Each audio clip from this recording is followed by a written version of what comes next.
जोहार दोस्तों, आप सभी का स्वागत है आपके अपने YouTube channel expert for Jharkhand में। दोस्तों, आज के इस वीडियो में आपको मुग़ल काल में झारखंड के संदर्भ में जो है आपको बताया जाएगा।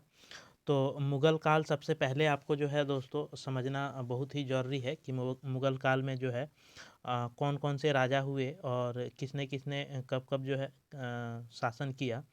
तो सबसे पहले जो मुग़ल काल का नींव डाला था दोस्तों, वह बाबर ने डाला था। इसके बाद बाबर का बेटा जो हुमायूं था, उसका जो है कार्यकाल चलता है। तो उसी के दौरान जो है आपका 26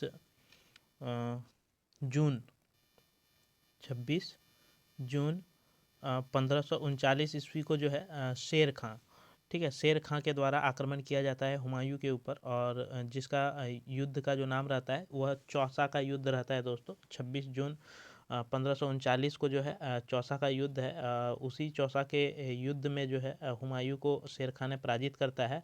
और इसके बाद जो है वह शाह की उपाधि ले लेती है और शेर खां जो है शेरशाह सूरी जो है बन जाता है। शेरशाह के नाम से जो है जाना जाने लगता है। और वह जो है चौसा के युद्ध के बाद शासन जो है ले लिया था चौसा के युद्ध के बाद। और इस तरह से आपने कल के वीडियो में देखा था दोस्तों कि शेर खां जो है 1534 से 1540 ईस्वी के बीच जो है उसका शासनकाल रहा था। इसके बीच जो भी जुड़ी हुई महत्वपूर्ण जानकारी थी आपको जो है कल के वीडियो में बताया गया है। तो जो दोस्त कल के वीडियो को नहीं देखे हैं उसको वीडियो के डिस्क्रिप्शन में उसका लिंक दे देंगे, आप वहां से जाकर जो है वीडियो देख सकते हैं कि शेरशाह सूरी के बारे में जो है बता दिए हैं। आज जो है आपको अकबर से बताया जाएगा दोस्तों। जैसे कि देख सक रहे हैं चौसा का युद्ध 26 जून 1539 ईस्वी को जो है शेर खां ने मुग़ल बादशाह हुमायूं को जो है पराजित किया था। और यहीं पे जो आपका मुग़ल काल था, मुग़ल काल में स्थापना आपका बाबर करता है। बाबर के बाद इसमें जो शासक हुए दोस्तों, वह शासक आपका बाबर के बाद हुमायूं, हुमायूं के बाद आपका शेर खां जो है उसने शासन किया। फिर अकबर जो है अकबर आ जाता है। और अकबर के बाद जो है आपका जहांगीर, अकबर के बाद जो है आपका जहांगीर आता है। जहांगीर के बाद शाहजहाँ आता है और शाहजहाँ के बाद जो है औरंगजेब आता है। तो इस तरह से जो है मुग़ल का जो है शासक बना। तो आप वीडियो में जो है अकबर से आज देखेंगे आज पूरी घटनाओं को आपको झारखंड के संदर्भ में जो भी इम्पोर्टेंट है, जो कि आपके एग्ज़ाम के दृष्टिकोण से काफ़ी ज़्यादा महत्वपूर्ण है। तो आपको हम बता दें कि जो नए दोस्त इस चैनल में हैं और अभी तक आपने अगर चैनल को सब्सक्राइब नहीं किया है तो चैनल को ज़रूर से सब्सक्राइब कर लीजिए, क्योंकि इस चैनल के माध्यम से आपको झारखंड के किसी भी एग्ज़ाम की जो है प्रतियोगी परीक्षा की तैयारी कराई जाती है। साथ में जो भी नोटिफिकेशंस या अपडेट हो उसकी जानकारी भी इस चैनल के माध्यम से दी जाती है। इसलिए चैनल जो है आपके लिए काफ़ी ज़्यादा इम्पॉर्टेंट हो जाता है। और वीडियो आपको अच्छा लगे तो आप एक लाइक कर दीजिए और अपने दोस्तों को जो है वीडियो ज़्यादा से ज़्यादा शेयर कर दीजिए। और जिन दोस्तों को पीडीएफ चाहिए वह व्हाट्सअप ग्रुप या टेलीग्राम ग्रुप का लिंक जो है वीडियो के डिस्क्रिप्शन में आपको मिल जाएगा। वहाँ से आप जाके अगर जुड़ जाते हैं तो आपको जो है इसका पीडीएफ भी वहीं पे मिल जाएगा। तो चलिए दोस्तों शुरू करते हैं आज अकबर के शासनकाल से। झारखंड के संदर्भ में जो भी महत्वपूर्ण जानकारी है जो कि आपके एग्ज़ाम के दृष्टिकोण से काफ़ी ज़्यादा महत्वपूर्ण है। अकबर द्वारा 1576 ईस्वी तक जो है झारखंड क्षेत्र में सक्रिय सभी मुग़ल विरोधी अफ़गानों का जो है दमन कर दिया था। यानी कि झारखंड पर जो है अकबर का कब्जा कब हुआ, तो 1576 ईस्वी में। नेक्स्ट पॉइंट जो है कि मुग़ल कालीन ग्रंथों में खुखरा या कोकरा के राजाओं को जमींदार ए खां आलमा अर्थात हीरे के खान का मालिक से संबोधित किया गया था। यानी कि मुग़ल कालीन जो ग्रंथ है दोस्तों खुखरा, उस में जो है खुखरा के जो राजा थे उसको जमींदार ए खां आलमा में जो है हीरे के खान का मालिक से जो है झारखंड को संबोधित किया गया है, खुखरा के क्षेत्र को किया गया है। नेक्स्ट पॉइंट है कि अकबर की सेना ने शाहबाज खां कम्बू के नेतृत्व में 1585 ईस्वी में छोटा नागपुर खास के नागवंशी राजा मधुकर्ण शाह पर आक्रमण कर उसे जो है हराया था। आपका जो है 1585 ईस्वी में छोटा नागपुर का नागवंशी राजा जो था मधुकरण शाह के ऊपर जो है आक्रमण कर दिया था। किसने? तो आपका शहबाज खां जो था कम्बू, इसके नेतृत्व में जो है सेना ने यहाँ पे मधुकरण शाह के ऊपर आक्रमण किया था और इसको जो है अपनी अधीन जो है कर लिया था, जिससे इन्होंने मालगुजारी देना स्वीकार कर लिया था। तो नागवंशी राजा का नाम इम्पोर्टेंट है दोस्तों, मधुकरण शाह। नेक्स्ट पॉइंट की अगर हम बात करें तो नेक्स्ट पॉइंट जो है आपका कि 16वीं शताब्दी के अंत तक खुखरा पूरी तरह से मुगलों के नियंत्रण में आ गया था। यानी कि 16वीं शताब्दी के अंत तक जो है, जैसे कि आपने देखा 1576 में अकबर जो है यहाँ पे हस्तक्षेप करना शुरू किया और 16वीं शताब्दी के अंत तक जो है पूरी तरह से खुखरा का जो क्षेत्र था वह मुगल के अधीन आ गया था।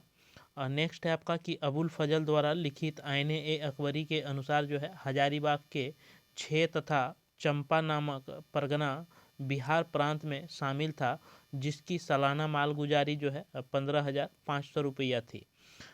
ठीक है। अबुल फजल के द्वारा लिखा गया जो पुस्तक है आईने ए अकबरी, तो ये इम्पोर्टेंट है कि आईने ए अकबरी किसने लिखा है? तो अबुल फजल ने।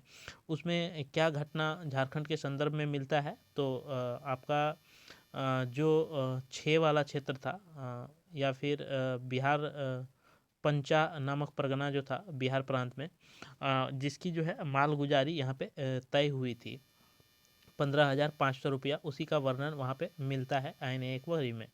नेक्स्ट पॉइंट पे देखते हैं कि मानभूम क्षेत्र में अकबर के सेनापति मान सिंह ने 1590 से 92 ईस्वी में परा एवं तेलकुप्पी मंदिरों का जीर्णोद्धार तथा पंचेत के किला का निर्माण कराया था। यानी कि मानभूम के क्षेत्र में जो था दोस्तों, अकबर के जो सेनापति थे मान सिंह, उन्होंने 1590 से 92 में आपके मानभूम का क्षेत्र, झारखंड के मानभूम का क्षेत्र जो था वहाँ पे तेलकुप्पी मंदिरों का जो है जीर्णोद्धार करवाया और पंचेत के किला का जो है निर्माण करवाया था। किसने? तो मान सिंह ने। ये इंपॉर्टेंट हो जाता है दोस्तों कि पंचेत का किला किसने बनवाया था? तो मान सिंह ने। नेक्स्ट सवाल, नेक्स्ट पॉइंट देखते हैं कि मान सिंह ने पलामू के चेरो राजा भागवत राय पर आक्रमण करके उसे जो है हराया और अपनी अधीनता जो है स्वीकार कराई, किंतु उसे राजा बने रहने दिया और मुगल ने अपने सैनिक वहाँ पर रखे। यानी कि उसको जो है हराया। चेरो राजा जो भागवत राय थे पलामू के क्षेत्र में, उसको जो है मान सिंह ने हराया और हरा के जो है उसको राजा बनने रहने दिया और वहाँ पे जो है उन्होंने अपनी सैनिक को रख दिया और सैनिक को जो है वहाँ पे रखने के बाद जब अकबर की मृत्यु हो जाती है 1605 ईस्वी में, तो उसके सैनिक को जो है वहाँ से पलामू से खदेड़ कर चेरो राजा के द्वारा जो है पलामू से खदेड़ कर उन सैनिकों को भगा दिया जाता है। नेक्स्ट पॉइंट पर अगर हम बात करें तो अकबर के संदर्भ में, तो उड़ीसा अभियान के दौरान जो है मान सिंह ने जो है 1592 ईस्वी में आपका सिंहभूम से गुजरने के दौरान जो है पौराहट के तत्कालीन सिंहवंशी राजा रंजीत सिंह, यानी कि सिंहवंशी राजा जो है कौन था? तो रंजीत सिंह था। आपका सिंहभूम के वाले क्षेत्र में वहाँ पर जो है मुगलों के अधीनता स्वीकार किया और उसने जो है मान सिंह के अंगरक्षक दल में शामिल कर लिया गया। यानी कि जब उसके सिंह वंश के जो राजा थे रंजीत सिंह, जब उससे इन्होंने मुगलों के अधीनता उन्होंने स्वीकार किया, तो इससे जब क्या हुआ कि मान सिंह को अपने अंगरक्षक दल में जो है शामिल कर लिया मुगल ने। तो नेक्स्ट पॉइंट है आपका कि मान सिंह ने 1592 ईस्वी में झारखंड के राजमहल को बंगाल की राजधानी बनाया था। तो ये क्वेश्चन आपका इम्पोर्टेंट हो जाता है कि बंगाल की राजधानी जो है किसने बनाया था आपका? तो इसका राइट राजमहल को, तो इसका राइट आंसर हो जाएगा आपका मान सिंह। कब बनाया? तो 1592 ईस्वी में। तो आपके अकबर के समकालीन जो था ये मान सिंह था, उसका मुगल का सेनापति। तो इसने जो है काफ़ी ज़्यादा काम झारखंड के क्षेत्र में किया। इसकी घटनाएं देखने को मिलती है और यहाँ पे जो है परकोट्टा और महल वाले नगरों का संयुक्त नाम जो है अकबर नगर रखा गया था। यहाँ पे जो आपका राजमहल के क्षेत्र में परकोट्टा और महल वाले जो नगर हैं उसको संयुक्त नाम क्या रखा गया था, तो अकबर नगर रखा गया था। नेक्स्ट जो आपका अब शासक आता है वह जो है जहांगीर का आता है, और जहांगीर का जो टाइम पीरियड था वह 1605 ईस्वी से 1627 ईस्वी तक था। जहांगीर के शासन काल में जो है छोटा नागपुर का क्षेत्र झारखंड की पूरी तरह मुगल अधीन आ चुकी थी। यानी कि जहांगीर जो था, जहांगीर का छोटा नागपुर के वाले जो क्षेत्र था उस क्षेत्र में आपका पूरी तरह जो है वह अधीन आ गया था। किसका, तो जहांगीर का अधीन आ गया था। जहांगीर ने अपनी आत्मकथा तुजुक ए जहांगीरी, आपसे प्रश्न ऐसे भी बनता है कि तुजुक ए जहांगीरी किसकी आत्मकथा है, तो जहांगीर की। में छोटा नागपुर खास क्षेत्र के जो है लोगों द्वारा शंख नदी से हीरे प्राप्त करने के तरीके का जो है जिक्र इन्होंने इसका जो आत्मकथा है उसमें किया गया है। इसके बाद खुखरा के नागवंशी शासक जो दुर्जन साल थे, जो कि राजा बनते ही चूँकि इसे जो है बंदी बना लिया गया था, अधीनता अस्वीकार कर देता है, और कर देने के बाद जो है इसको क्या करता है, तो बंदी बना लिया जाता है और ग्वालियर के किले में जो है इसे 12 वर्ष तक जो है कैद करके रखा जाता है। इसके बाद जो है जफर खां की नेक्स्ट जो पॉइंट है कि खुखरा के नागवंशी शासक को जो है दुर्जन साल राजा बनते ही मुगलों की अधीनता जो है अस्वीकार तथा कर देना जो है इसने क्या करता है, तो बंद कर देता है। चूँकि अकबर ने इसे जो है कैद करके रखा था दुर्जन साल को। जफ़र खां की मृत्यु के बाद जो है जहांगीर ने नया सूबेदार इब्राहिम खां को 1615 ईस्वी में जो है बनाया। जफ़र खां चूँकि जहांगीर का जो आपका सूबेदार था जफ़र खां, उसकी मृत्यु हो जाती है और जो है इब्राहिम खां को नया सूबेदार बनाया जाता है 1615 ईस्वी में, और नागवंशी शासक जो दुर्जन साल को बंदी बना लिया जाता है। और साथ ही शंख नदी के आसपास का जो क्षेत्र है वह हीरों के खानों पर अपना कब्जा जो है जमा लेता है, जिससे खुखरा पूरी तरह मुगल के अधीन हो जाता है। यानी कि खुखरा का क्षेत्र जो है मुगल के अधीन हो जाता है, और इसी तरह से जहांगीर के द्वारा ही जो है आपका दुर्जन साल को बंदी बना के ग्वालियर के किले में 12 वर्षों तक जो है कैद करके रखा था। ठीक है दोस्तों, दुर्जन साल को जो है 1615 ईस्वी से 1627 ईस्वी तक जो है ग्वालियर के किले में लगभग 12 वर्षों तक जो है कैद करके रखा जाता है। और ये जो है काम जहांगीर के शासनकाल में ही हुआ था, जो कि नागवंशी राजा थे दुर्जन साल, वो झारखंड के क्षेत्र से थे। इसलिए जो है आपके एग्जाम के दृष्टिकोण से ये भी पॉइंट काफ़ी ज़्यादा इम्पोर्टेंट है कि दुर्जन साल को 1615 से 1627 ईस्वी तक जो है ग्वालियर के किले में रखा था 12 वर्ष तक कैद।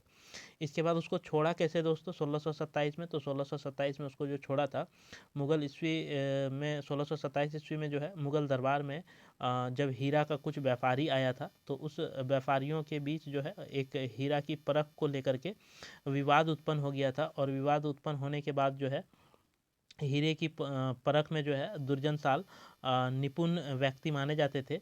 तो इसलिए जो है इसको परख के लिए बुलाया, मतलब राजा के पास बोला गया कि हम लोगों के यहाँ जो बंदी है उस बंदी में दुर्जन साल नाम का है, वह जो है हीरे का बहुत ही अच्छा परखी है, परख करता है। तो राजा ने उसको बुलाया। जब उसको परख के बदले अगर सही परख करके वो दे देता तो उसे जो है सज़ा उसका माफ़ कर देता। तो इस तरह से उन्होंने सही उसका जो है फ़र्क किया और उसको जो है सज़ा माफ़ कर दिया गया, जिससे उसका जो है अपना राज्य वापस मिल गया। और दुर्जन साल ने जो है जब राज्य मिल जाने के बाद नागवंशी शासक दुर्जन साल ने 6000 जो है मुगलों को कर देना स्वीकार किया था। इसके बाद पलामू को जो है मुगलों के अधीन करने के उद्देश्य से जो है जहांगीर ने अफजल खान अबुल फजल के पुत्र, अफजल खान जो थे दोस्तों अबुल फजल के पुत्र थे, उसको जो है जहांगीर ने भेजा। उसके साथ में जो है इरादत खां को भी सैन्य नेतृत्व सौंपते हुए चेरो राजा जो था पलामू के क्षेत्र में अनंत राय जो है जहांगीर की सेना ने जो है अनंत राय को परास्त कर दिया युद्ध में। और पलामू के चेरो राजा जो अनंत राय थे वह जहांगीर की सेना के आगे जो है परास्त हो गए। और इसमें जो था अबुल फजल के पुत्र अफजल खां था और इरादत खां जो है सैन्य नेतृत्व कर रहे थे।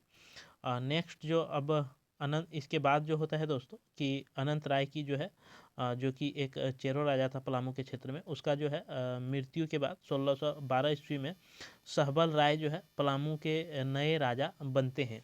ठीक है, 1612 ईस्वी में जो है उसका मृत्यु हो जाता है और फिर दूसरा राजा जो है चेरो वंश का, वह सहबल राय बनता है पलामू में। तो अब जो शासक है दोस्तों, शाहजहाँ का शासन काल आता है और शाहजहाँ के समय जो है झारखंड में कौन कौन सी घटनाएं घटी है उसके बारे में जो है आप को देखेंगे। तो सबसे पहला जो पॉइंट है वह नागवंशी शासक दुर्जन साल को उसका खोया राज्य वापस कर दिया गया था और 1627 ईस्वी को ही अपनी राजधानी खुखरा लौट आया। उसने 1640 ईस्वी तक जो है शासन किया। यानी कि नागवंशी शासक जो था वह दुर्जन साल, वह वापस जब उसको राज्य मिला इसके बाद राजधानी जो है उन्होंने खुखरा लौट गया था। और अपनी राजधानी खुखरा लौटने के बाद 1640 ईस्वी तक जो है वह शासन किया था दुर्जन साल ने। इसके बाद सबसे पहले जब वह खुखरा दुर्जन साल अपनी राजधानी आता है दोस्तों, तो अपनी राजधानी को जो है वह चेंज कर देता है और खुखरा के जगह पे जो है अब चूँकि जेल से जब आने के बाद उसकी राजधानी अपनी जो है वह दोयसागढ़ ले जाता है, जो कि गुमला जिला में जो है ये दोयसागढ़ आपका पड़ता है। यानी कि दुर्जन साल ने अपनी राजधानी जो है ग्वालियर के किले में बंदी के बाद 12 वर्ष के बाद जब आया तो उसने जो है दोयसागढ़ किले को अपनी राजधानी बनाया। और इस किले को राजधानी बनाने का एक खास मकसद था कि ये जो दोयसागढ़ है ये तीन ओर से जो है आपका पहाड़ से घिरा हुआ है, तीन तरफ से जो है पहाड़ है और एक तरफ जो है नदी है। तो आप बोल सकते हैं कि चारों तरफ से ये घिरा हुआ क्षेत्र है, इसलिए जो है दुर्जनसाल ने दोयसागढ़ को अपनी राजधानी बनाया, जो कि नागवंशी शासक के राजाओं का जो है लगभग 100 वर्ष तक यहाँ पे राजधानी रहा। ठीक है, नागवंशी जो शासन हुए उसमें लगभग 100 वर्षों तक दोयसागढ़ ही राजधानी के रूप में रहा दोस्तों। नेक्स्ट जो पॉइंट है कि दुर्जन साल ने दोयसागढ़ में जो है 9 मंजिला महल बनवाया था। दोयसागढ़ में जो है जो कि तीनों और पहाड़ी से घिरा हुआ है और आपका एक तरफ जो है नदी पड़ता है और वह आपका दक्षिण कोयल नदी जो है पड़ता है। तो 9 मंजिल का जो है इसने बनवाया था, जो कि मुगल स्थापत्य कला का जो है ये प्रभावित था दोस्तों। यानी कि आपको इस 9 मंजिला महल में जो है मुगल स्थापत्य कला का जो है प्रभाव देखने को मिल जाएगा, जिसका जो है नाम रखा गया था झरोखा झरोखा दर्शन। क्या नाम रखा गया था? झरोखा दर्शन। ये 9 मंजिला महल जो था इसका नाम रखा गया था झरोखा दर्शन। दुर्जन साल ने दोयसागढ़ में बनवाया था और ये 9 मंजिल होने के कारण जो है अभी वर्तमान में आप जो जानते हैं नवरत्नगढ़ का महल, ठीक है, नवरत्नगढ़ का किला या नवरत्नगढ़ का महल जो है आप जानते हैं ये कहाँ है, तो ये आपका गुमला में पड़ता है। और ये जो है तीन तरफ से पहाड़ से घिरा हुआ है और एक तरफ जो है इसकी नदी बहती है। और ये नवरत्नगढ़ का किला जो है दुर्जन साल ने दोयसागढ़ में बनवाया था और ये 9 मंजिल का आपका है। नेक्स्ट जो पॉइंट है कि दुर्जन साल की मृत्यु जो है के बाद रघुनाथ शाह जो है नागवंशी शासक का राजा बनता है। और जो रघुनाथ शाह था इसका जो समय था वह 1640 ईस्वी से 1690 ईस्वी तक जो है ये राजा बने हुए रहते हैं। इसके बाद 1640 ईस्वी में शाहजहाँ द्वारा नियुक्त मुगल सैन्य अधिकारी खानजादा द्वारा जो है रघुनाथ शाह पर आक्रमण कर रकम जो है कर देने के लिए स्वीकार कर लेता है। यानी कि 1640 ईस्वी में जो है शाहजहाँ के द्वारा सैन्य नियुक्ति जो किया जाता है उसमें खान ज़्यादा द्वारा जो है रघुनाथ शाह पर आक्रमण किया जाता है, जो कि नागवंशी शासक था, और उसको भी जो है कर देने के लिए मजबूर कर दिया जाता है। इसके बाद रघुनाथ शाह ने दोयसा चूटिया में राम मंदिर, दोयसागढ़ का किला इसके बाद जगन्नाथपुर, बड़ाई मदन मोहन मंदिर इत्यादि जगहों पर जो है इन्होंने मंदिर का निर्माण करवाया था।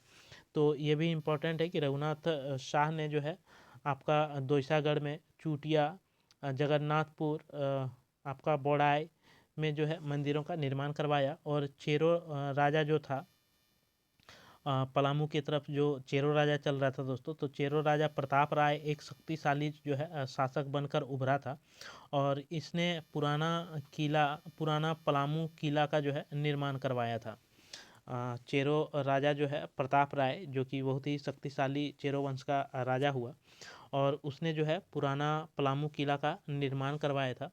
1641-42 ईस्वी में जो है शाहजहाँ के सेनापति शाइस्ता खां ने प्रताप राय के खिलाफ जो है सैन्य अभियान का नेतृत्व किया, जिसमें प्रताप राय जो है हार गए एवं मुगलों को जो है 8,000 लगान जो है देना स्वीकार किया था। यानी कि प्रताप राय पर भी जो है मुगलों ने शाइस्ता खां सेनापति के नेतृत्व में जो है शाहजहाँ का जो सेनापति था शाइस्ता खां, वह जो है प्रताप राय को जो है इन्होंने परास्त किया और इन्होंने भी कर देना स्वीकार कर लिया था 80,000 लगान। कितना था दोस्तों? तो 80,000 जो है लगान या कर देना स्वीकार किया था। नेक्स्ट जो आप शासक आता है, और ये जो है आपका मुगल वंश का अंतिम शासक है, इसी के संदर्भ में जो है झारखंड के संदर्भ में आपको ये बताया जाएगा दोस्तों। तो चलिए देखते हैं। इस समय जो है जब औरंगजेब का टाइम पीरियड था 1658 से 1707 ईस्वी, तो इस समय जो है नागवंशी राजा रघुनाथ शाह और राम शाह के साथ जो है मुगलों के संबंध काफ़ी अच्छे थे। यानी कि नागवंशी जो राजा था दोस्तों रघुनाथ शाह, इसके बाद जो है राम शाह हुआ, तो ये दोनों का जो संबंध था मुगल से, यानी कि औरंगजेब के समय, वह बहुत ही अच्छा संबंध था। और राम शाह द्वारा जो है मुगलों को मालगुजारी के रूप में 1692 ईस्वी में जो है 9,705 रुपया जो है दिए जाते थे।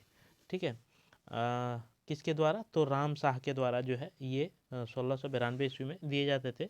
और रघुनाथ शाह पर जो है पलामू के चेरोवंशी शासक मेदिनी राय के द्वारा जो है आक्रमण किया गया था। रघुनाथ शाह जो थे दोस्तों राम शाह के पहले, इसके ऊपर जो है पलामू का जो चेरो वंशी शासक था मेदिनी राय, उसके द्वारा जो है आपका हमला किया गया था, आक्रमण किया गया था किस पर? तो नागवंशी शासक रघुनाथ शाह के ऊपर। इसके बाद मेदिनी राय के द्वारा जो है आक्रमण करके यहाँ पर जो है एक विशाल फाटक हुआ करता था, और इस फाटक को जो है लूट लिया दोस्तों। ठीक है, फाटक को इसने मेदिनी राय ने लूट लिया और उस फाटक को जो है पलामू ले गया। और पलामू का जो नया किला है, ठीक है, पलामू का नया किला में इस फाटक को जो है लगवाया दोस्तों। और इस फाटक का जो नाम रखा, वह क्या रखा? तो नागपुर दरवाजा के नाम से जो है इस फाटक को जाना जाने लगा। ठीक है, नागपुर दरवाजा के नाम से इस फाटक को जाने लगा, जिसका निर्माण जो है मेदिनी राय ने करवाया था। आपका कहाँ पे? तो नया पलामू किला का। ठीक है, तो नया पलामू किला का निर्माण किसने करवाया? तो मेदिनी राय ने। नेक्स्ट देखते हैं दोस्तों। नेक्स्ट जो है आपका कि और पुराना पलामू किला जो है प्रताप राय दोस्तों, और मेदिनी राय नया पलामू किला, याद रखिएगा। नेक्स्ट है आपका कि राम सहने पलामू, ये क्या है दोस्तों? टाइपिंग इधर है।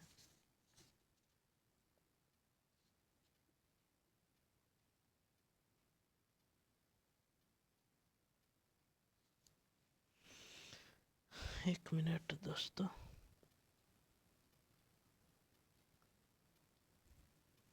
राम शाह होगा दोस्तों। राम शाह जो थे पलामू का रीवा और सिंहभूम के क्षेत्र पर जो है इन्होंने आक्रमण किया था। ठीक है, क्या किया था? राम शाह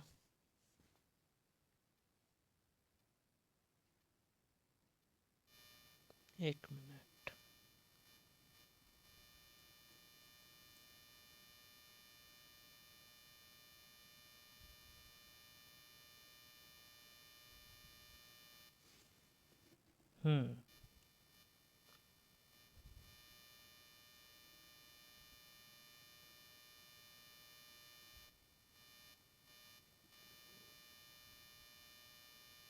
छोड़ो, कुछ टाइपिंग एरर है दोस्तों। चेरो राजा, अच्छा जो राम शाह थे दोस्तों, इन्होंने क्या किया था, तो पलामू का रीवा वाला जो क्षेत्र था और सिंहभूम के क्षेत्र पर जो है इन्होंने आक्रमण किया था। ठीक है, इसके बाद चेरो राजा मेदिनी राय शक्तिशाली शासक होने के कारण मुगलों को कर देना बंद कर दिया था एवं मुगलों के सीमावर्ती क्षेत्रों पर लूटपाट किया करते थे। चेरो राजा जो था दोस्तों मेदिनी राय, वह एक शक्तिशाली शासक था और उसने मुगलों को जो है अपना टैक्स देना बंद कर दिया था और मुगलों को जो सीमावर्ती जो क्षेत्र होता था मुगल का, उस सीमावर्ती क्षेत्र में जो है ये मेदिनी राय जा कर के वहाँ पे लूटपाट का काम कर लेते थे। औरंगजेब के सूबेदार जो था दाऊद खां था दोस्तों, जो कि 1660 ईस्वी में पलामू के कुंदा किले पर आक्रमण किया था और उसको जो है चून राय को हराकर इस्लाम धर्म कबूल करने पर जो है इसको मजबूर कर दिया था। ठीक है, चून राय को क्या किया था कि इस्लाम धर्म कबूल करने को लेकर जो है मजबूर कर दिया था और 1660 ईस्वी में सूबेदार जो था दाऊद खां, जो कि औरंगजेब का सूबेदार था, उसने जो है कुंदा के किले पर आक्रमण करके और कुंदा के जो किले का राजा था वह चून राय था दोस्तों, उसको जो है हरा कर इस्लाम धर्म कबूल करने के लिए जो है मजबूर कर दिया था। और बाद में जो है जब इस्लाम धर्म उसने कबूल किया तो इससे जो है वहाँ के आसपास के लोगों में काफ़ी ज़्यादा नाराज़गी हुई, जिससे उसके जो भाई थे सुरवर राय, ठीक है, चून राय का जो भाई था सुरवर राय, उसने जो है अपनी भाई की हत्या कर दी इस्लाम धर्म कबूल करने के बाद। नेक्स्ट पॉइंट देखते हैं कि मेदिनी राय इस्लाम धर्म स्वीकार करने से मना करने मेदिनी राय जो थे दोस्तों, इन्होंने क्या किया कि इस्लाम धर्म इसको भी औरंगजेब जो है कबूल करने के लिए बोलता था, तो ये इस्लाम धर्म कबूल करने से जो है मना कर दिए और औरंगजेब की सेना का जो सूबेदार था दाऊद खां ने मेदिनी राय को जो है खदेड़ना शुरू किया। किसने दोस्तों, तो दाऊद खां। ये कौन थे, तो औरंगजेब के सूबेदार थे सेना का, और जो है मेदिनी राय को खदेड़ दिया और मेदिनी राय भागते भागते जो है दोस्तों सुरगुज्जा में जो है ये जाके शरण लिया। किसने, तो मेदिनी राय ने। इसके बाद 1666 ईस्वी में जो है मेदिनी राय पुनः पलामू आते हैं और वह जो है राजा बनते हैं और शीघ्र ही पलामू को जो है समृद्धशाली जो है राज्य बना दिया जाता है। और इसी तरह जो है 1666 ईस्वी में मेदिनी राय को जो है न्यायसी राजा के नाम से जाना जाता है और चेरो शासन का जो है स्वर्ण काल, इसी समय को जो है स्वर्ण काल आपका कहा जाता है। और 1674 ईस्वी में मेदिनी राय की जो है मृत्यु के बाद जो है रुद्र राय, दिकपाल राय और साहेब राय जो है यहाँ पे चेरो का जो है शासक बनते हैं पलामू में। इसके बाद औरंगजेब के शासनकाल के दौरान जो है दलेल सिंह ने चास के शासक मगर खां को जो है हराया था और सिंहभूम पर जो है औरंगजेब का कोई हस्तक्षेप नहीं था। और पोरहट नरेश जो था महिपाल सिंह, उसके औरंगजेब के जो है समकालीन ये पोरहट के नरेश महिपाल सिंह थे। तो ये झारखंड से जुड़ी हुई कुछ महत्वपूर्ण जानकारियाँ थी दोस्तों मुगल साम्राज्य से संबंधित। अब जो हम देखेंगे वह आपका झारखंड के क्षेत्रीय राजवंश के बारे में जो है आपको बताया जाएगा, यानी कि जो आपका नागवंशी शासक था, चेरो शासक था, रक्सेल वंश था या फिर मुंडा राज था, तो ये सारे जो है आपको अब नेक्स्ट वीडियो में बताया जाएगा। झारखंड का इतिहास जो है आपका ये चल रहा है, प्रत्येक दिन जो है एक एक वीडियो मिल रहा है आपको। तो जो नए दोस्त इस वीडियो में चैनल में देख रहे हैं और अभी तक आपने अगर चैनल को सब्सक्राइब नहीं किया है तो चैनल को ज़रूर से सब्सक्राइब कर लीजिए, क्योंकि इस चैनल के माध्यम से आपको झारखंड के किसी भी प्रतियोगी परीक्षा की तैयारी कराई जाती है। साथ में जो भी नोटिफिकेशंस या अपडेट हो उसकी जानकारी भी इस चैनल के माध्यम से दी जाती है, इसलिए जो चैनल जो है आपके लिए काफ़ी ज़्यादा इंपॉर्टेंट हो जाता है। तो चलिए दोस्तों, फिर मिलते हैं आपसे अगले वीडियो में। तब तक के लिए मेरे तरफ से सभी दोस्तों को जोहार, धन्यवाद, जय झारखंड, जोहार झारखंड।